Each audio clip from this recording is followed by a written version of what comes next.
जो गुजर गया उसे भुला पाना इतना आसान नहीं है निहारिका। ये बात मैं अच्छी तरह जानती हूँ। एक लड़की के लिए एक ऐसे इंसान को भुला देना किसी कीमत में आसान नहीं। उन लोगों का नाम लिस्ट में ना देखकर मेरे मन में ये सवाल बार बार घूम रहा है कि आखिर ऐसा क्यों होता है। ये विधि का विधान है मानसी। वो सभी स्त्रियां भी सफल हैं जो अपने शिक्षा के बलबूते पर अपने परिवार को और अपने समाज को मजबूत बनाती है। कैसी हो मानसी? अच्छी हो। मानसी, इन्हें मैंने ही पहले बुलाया है।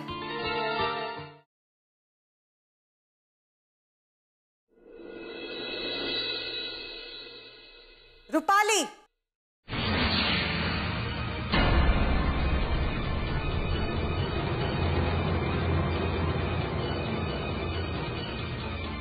इतने बड़े घर की बहू होने के बावजूद तुम ये छोटी मोटी हरकतें कैसे कर लेती हो?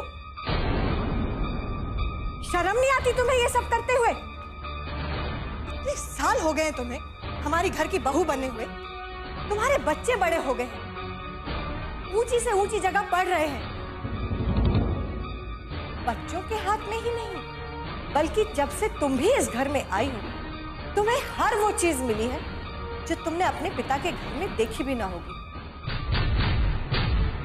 हमारे इतने सालों के समझाने के बाद भी तुम्हारी सोच अभी तक वही गरीबी की चादर ओढ़े हुए क्यों है? तुम ये जो सब्जी तरकारी वालों से 2-2 रुपए का तोल भाव करती हो, 30-40 रुपए बचा तो लेती हो, लेकिन जब वो वही पैसे मांगने यहाँ आते हैं तो मेरी नजरें शर्म से झुक जाती हैं। माँ जी, क्षमा कीजिएगा। ये सच है कि हम गरीब परिवार से हैं और ये भी सच है कि 2-2 पैसे बचाने की सीख हमें वहीं से मिली है। माँ जी, इस बात को हमने तब और जाना और तब और समझा जब हम शिक्षा पाने के लिए घर से बाहर निकले। तब हमने समझा कि जैसा समय आज है वैसा कल हो ये जरूरी नहीं है। ठीक है माँ जी, हम मोल भाव करके सामान घर पे लेकर आते हैं जैसे सभी लोग करते हैं। अब उसे सामान नहीं देना तो ना दे। अब वो यहाँ आकर पैसे मांगेगा और आप उसे दे देंगी तो मेरा जाना तो व्यर्थ ही हो गया ना। जब वो सब्जी वाला सब्जियां लेकर आता था तो उनके 1.5 दाम लगाता था। अब जब हम खुद जाकर सब्जियां खरीद कर लेकर आते हैं और पैसे बचा लेते हैं तो इसमें बुराई क्या है? चुप!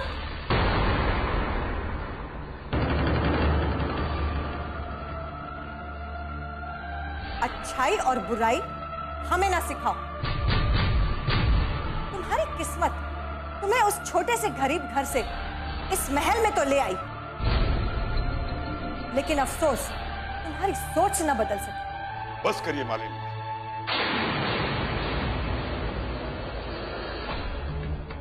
ये मत भूलिए कि जिस घर को आप छोटा और गरीब कह रहे हैं वो आर्थिक रूप से कमजोर जरूर है, लेकिन उसके संस्कार हमारी पूरी बिरादरी में सबसे अधिक संपन्न है। इसीलिए हम इसे अपने घर की बहू बनाकर लाए हैं। तुम इसकी छोटी छोटी और प्यारी प्यारी कमियां निकालती रहती हो, जबकि अपनी लाडली बहू जिसके पांव कभी इस घर में टिकते नहीं, उसकी गलतियां नजरअंदाज करती रहती है, सिर्फ इसलिए क्योंकि वो एक संपन्न परिवार से है।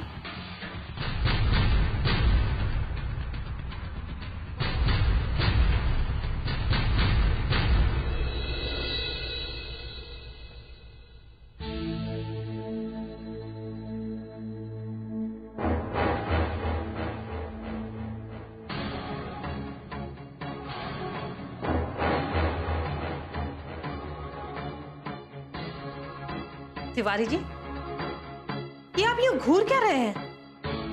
और सीधे सीधे क्यों नहीं बताते कि इनका काम कब तक हो जाएगा? थक चुकी है बेचारी यहाँ के चक्कर लगाते लगाते। देखिए मैडम जी, पहले तो मैं आपकी ये गलतफहमी दूर कर दूं कि मैं आपको घूर रहा हूं। मैं तो आपको बस आधे घंटे से लगातार बोलते हुए सुन रहा हूं। और रही बात वक्त की मैडम, तो इनका काम तो अपनी गति से ही हो रहा है।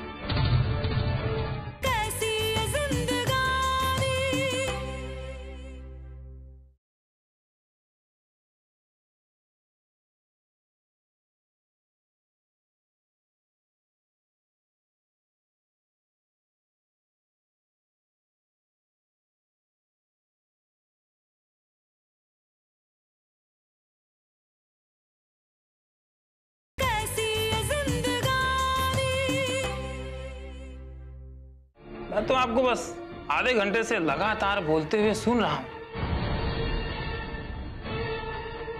और रही बात वक्त की मैडम, तो इनका काम तो अपनी गति से ही हो रहा है। और मैडम, वैसे भी हम छोटे से कर्मचारी हैं, साहब लोगों से साइन जबरदस्ती तो नहीं ले सकते। आपको पता भी है कि कितने दिन हो गए इनको यहाँ चक्कर लगाते लगाते? और आप ये तो सोचिए कि इनके पति भी आप लोगों के बीच के ही एक कर्मचारी थे, और इसके बाद इनके हालात ऐसे हो गए कि घर में 2 वक्त के चूल्हे के बजाय सिर्फ 1 वक्त चूल्हा चल रहा है। और आप है कि इनके पेंशन के पेपर तैयार ही नहीं कर रहे। देखिए मैडम जी, इन सब कामों में तो वक्त लगता ही है ना भाभी जी? और रही बात चिंता करने की, तो जितनी चिंता उनकी आपको है ना, उतनी हमको भी है। अगर आपको इनकी इतनी ही चिंता होती ना, तो आज ये बेचारी इस हालात में ना होती। आप जरा सोच कर तो देखिए, ये जो इनके साथ हुआ है तो किसी भी समय किसी के साथ भी घट सकता है। अगर कल को ये दुर्घटना आपके साथ हो गई तो आपकी पत्नी को भी यहाँ के चक्कर लगाने पड़ सकते हैं।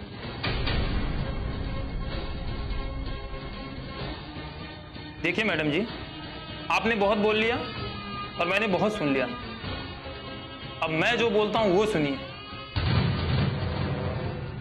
इतने दिन से इनसे कह रहा हूं कि जाके बड़े बाबू से मिल लो, मिलती नहीं। इनके पास फुर्सत ही नहीं है। अरे बड़े बाबू से ना सही, हमसे ही कभी मिल लो आके फुर्सत में।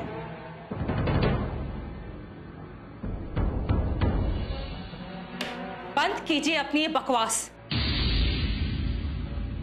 क्योंकि आपका इशारा मैं अच्छी तरह से समझ चुकी हूं। और मेरी बात ध्यान से सुनिए, और वो ये है कि अब भी समय है, चेत जाइए,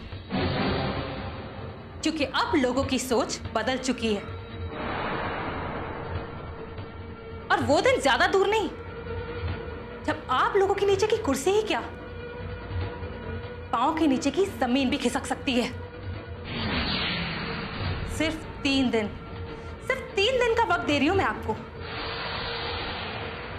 ये जो आप लोगों ने इनकी पेंशन की फाइल दबा रखी है ना, इसे जल्द ही बाहर निकालिए, वरना कहीं ऐसा ना हो कि आपके साथ साथ आपके बड़े बाबू के सर पर भी बिजली गिर जाए।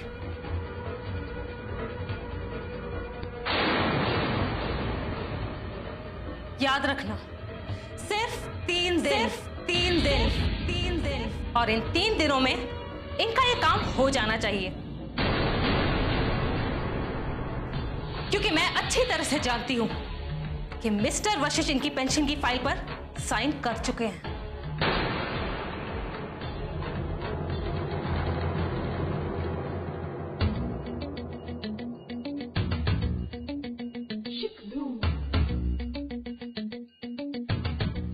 ये लेटर मैनेजिंग डायरेक्टर को भेजना और मेरे आगे के अपॉइंटमेंट्स नोट कर लो। Hello. Love you baby.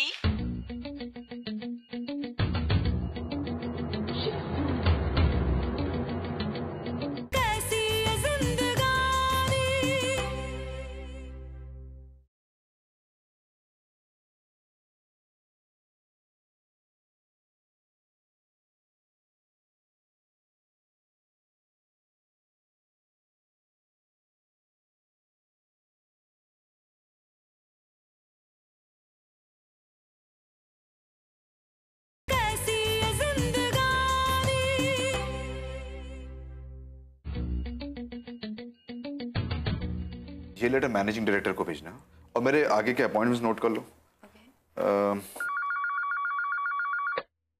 Hello. Love you baby.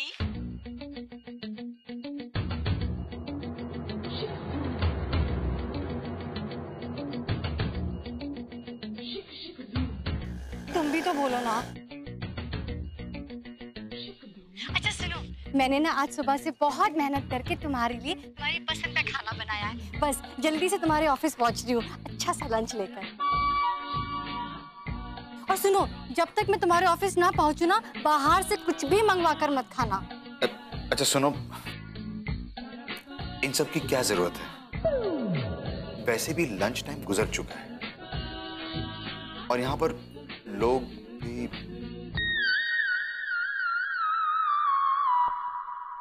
देखो, लोगों वोगों से ना मुझे कोई लेना देना नहीं है, और खास करके ना तुम्हारी उस पीए से जो दिन भर पता नहीं क्या क्या तुम्हारे लिए ऑर्डर करती रहती है। देखो, मुझे ना ये सब बिल्कुल अच्छा नहीं लगता। कुछ ज्यादा ही ख्याल रखती है वो तुम्हारा।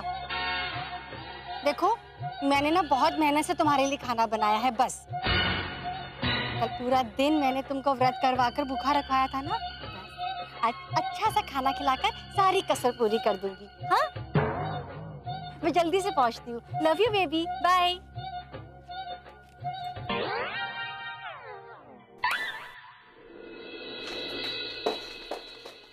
मैम मैम मैम मैम, क्या बात है? बड़ी खुश नजर आ रही हो। कॉलेज के फंक्शन के बारे में इतना अच्छा राइट अप छपा है, देखिए तो सही। अच्छा, अरे हाँ, ये तो बहुत अच्छी बात है। लेकिन ये क्या? इसमें तो सिर्फ एक्ट्रेस मालवी का कोई हाईलाइट किया हुआ है। ये अच्छी बात नहीं है। अरे भाई, कॉलेज के फंक्शन में तो हमारी ऐसी भी ओल्ड स्टूडेंट्स आ रही हैं जिन्होंने अपनी अपनी फील्ड्स में अचीवमेंट्स हासिल किए हैं। लेकिन मैम, ये भी तो सच है, पेपर वालों को अपनी न्यूज़ हाईलाइट करने के लिए मालविका का नाम ही सबसे ज्यादा अट्रैक्ट किया होगा। आफ्टर ऑल, फिल्म स्टार का चांस तो सभी को होता है। हाँ, ये भी है। खैर, अच्छा, मैंने तुम लोगों को जो इनविटेशन लेटर्स के लिए कहा था, उसका क्या हुआ? ऑनेस्टली मैम, पूछना ही भूल गई। मैं अभी पूछ कर आती हूँ। अरे अरे, इतनी भागदौड़ करने की जरूरत नहीं है। वैसे भी तुम लोग सुबह से कितने बिजी हो काम में, थक गए होगे। पहले सब लोग मिलकर लंच कर लेते हैं, ठीक है? Okay ma'am.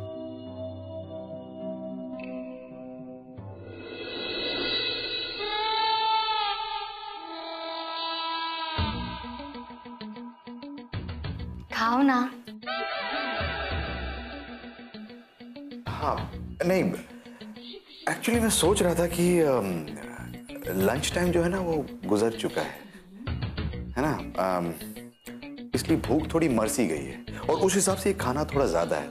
देखो, मैं कुछ नहीं जानती। मैंने खाना ना बहुत प्यार से तुम्हारे लिए बनाया है, और वो सब तो छोड़ो। कल तुमने मेरे साथ व्रत रखा था ना, वो भी जबरदस्ती। देखो, मुझे ना उस बात का बहुत गिल्ट है।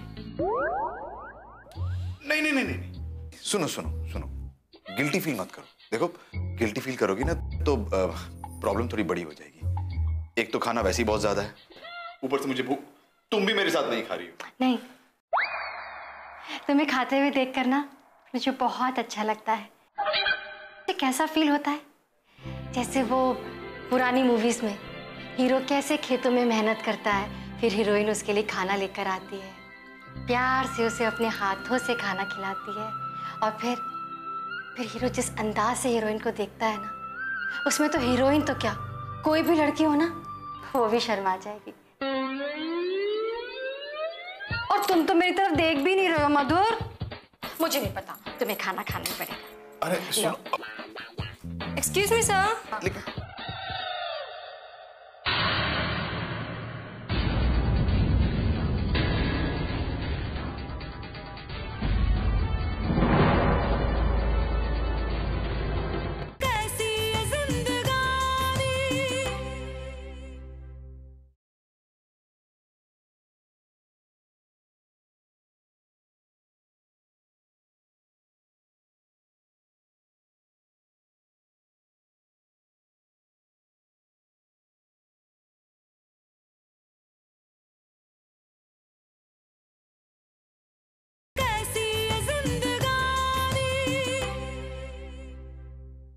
फिर हीरो जिस अंदाज से हीरोइन को देखता है ना, उसमें तो हीरोइन तो क्या, कोई भी लड़की हो ना, वो भी शर्मा जाएगी।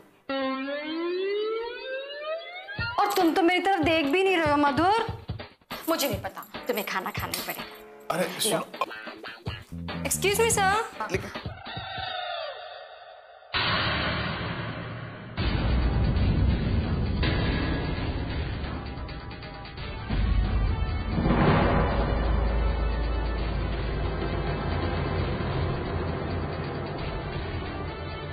Sorry sir, sorry madam. अच्छा, तो ये वजह है, इसलिए जनाब को भूख नहीं लग रही और इसलिए मुझे यहाँ ऑफिस में आने के लिए मना किया जा रहा था। कैसी बातें कर रही हो गीतिका? ऑफिस में लंच टाइम में तो खाना आता ही है। ये कोई खाए ना खाए उसकी मर्जी, फिर भी तुम रोज लंच भेज देती हो। हाँ, और जब ऐसे बाहर वाली लड़कियां प्लेट सजाकर तुम्हारे सामने लेकर आएंगी, फिर तुम्हें घर का खाना तो खराब लगेगा ही ना। तुम्हें क्या लगता है कि मैं वो ऐसा वैसा आदमी हूं? हाँ? ना, नहीं, बिल्कुल नहीं। तुम ऐसे वैसे बिल्कुल नहीं हो। देखो, तुम्हें गलत कौन कह रहा है? मैं तो पता है क्या कह रही हूँ कि ये जो बाहर वाली लड़कियां होती है ना, उससे गलत कह रही हूँ। देखो बेबी, ऐसी लड़कियों का ना कोई भरोसा नहीं होता।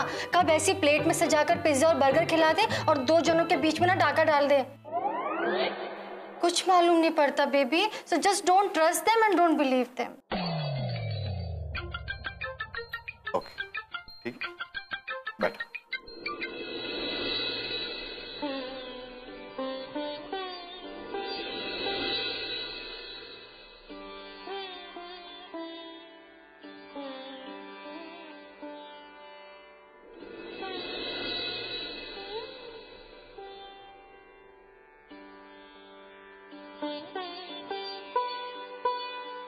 बिटिया, एक बात कहें? हालांकि हिम्मत तो नहीं हो रही, लेकिन फिर भी अब इस घर में एक तुम ही तो हो जिसने हम दोनों पति पत्नी को घर का नौकर न समझकर अपना बड़ा समझा।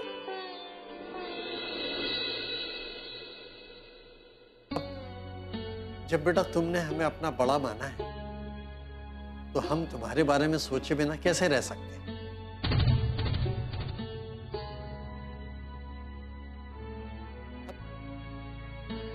सुबह से शाम तक रोज घंटों मेहनत करके तुम तरह तरह के पकवान छुटके भैया के लिए तैयार करती हो, पर उनके पास समय नहीं है घर में खाना खाने का। काहे ऐसा बात करत हो जी? और काहे हमार छुटकी बिटिया का दिल दुखावत हो? अरे अब छुटके बाबू जानबूझकर तो ऐसा नहीं करत है ना। अब इतना बड़ा कारोबार है तो जमुना काकी,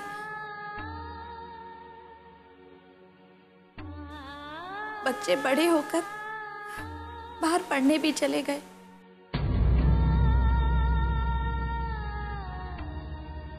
और हमें लगता है कि इतने लंबे साल सब कुछ समझने के लिए काफी है।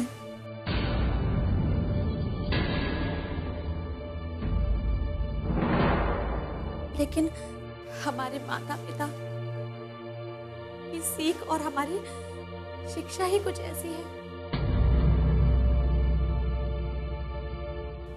कि सब कुछ जानते समझते हुए भी हमारी जुबान को कभी भी हलक से बाहर निकलने ही नहीं देती।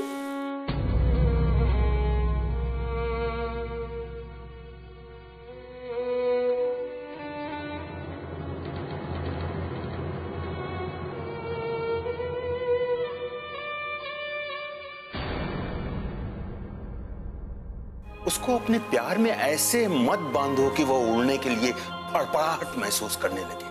पापा प्लीज, आप मुझे नसीहत मत दीजिए। आपने मम्मा को ढील दी थी कि नहीं? फिर क्या हुआ? वो चली गई। आज तक वो वापस नहीं आई। और आपके लाख मना करने के बावजूद भी आज भी मैं आपकी आंखों में उनकी यादें और आपकी जिंदगी में उनकी कमी महसूस कर सकती हूँ।